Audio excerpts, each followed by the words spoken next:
Togo est fou. Le Togo à votre portée. Et vous savez que ça devient presque la tradition ou la norme au niveau donc de l'opposition togolaise. Oui. C'est-à-dire à l'approche de chaque élection, vous verrez que beaucoup de nos leaders tiennent donc des discours clivants.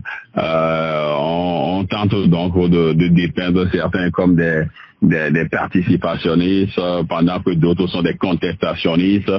Et entre les deux, on peut aussi retrouver les abstentionnistes, vous voyez. Donc on a trois thèmes aujourd'hui et c'est cela. Et c'est cela, nous sommes tentés même de dire que c'est l'éternel retour du même. Et donc, à l'approche des prochaines élections législatives, régionales d'abord et législatives, vous verrez que nous sommes presque dans la même logique parce que pendant que certains, c'est-à-dire lorsque vous prenez le cas de l'ANC, lorsque vous prenez le cas des FDR, lorsque même vous prenez une partie de la DMK, puisque Namboudia était pour ces élections législatives-là, lorsque vous les prenez, vous verrez qu'eux, ils sont disposés à aller donc à ces législatives, estimant que ce serait donc la énième bêtise de ne pas participer à ces législatives-là. Mais lorsque vous prenez d'autres comme des Chikwi Achadam, lorsque vous prenez même le professeur Apedouama, lui il disait justement qu'on ne cherche pas une dictature avec des bulletins de vote. Vous voyez, pendant que Nathaniel Olympio estimait que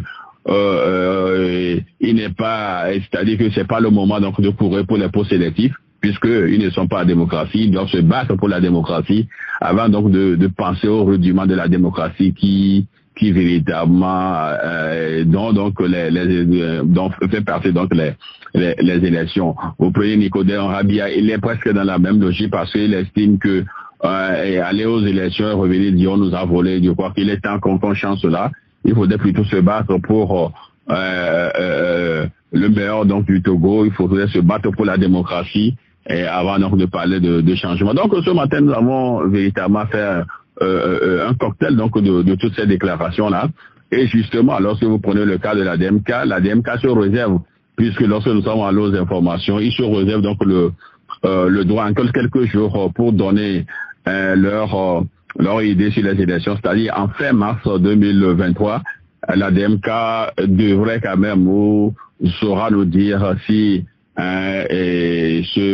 cette coalition donc de partis politiques de mouvements ira donc aux élections ou non. Donc tel que je le dis, nous avons fait donc un cocktail de toutes ces déclarations aujourd'hui. Quand certains disent oui, il faut aller, d'autres disent non et tout.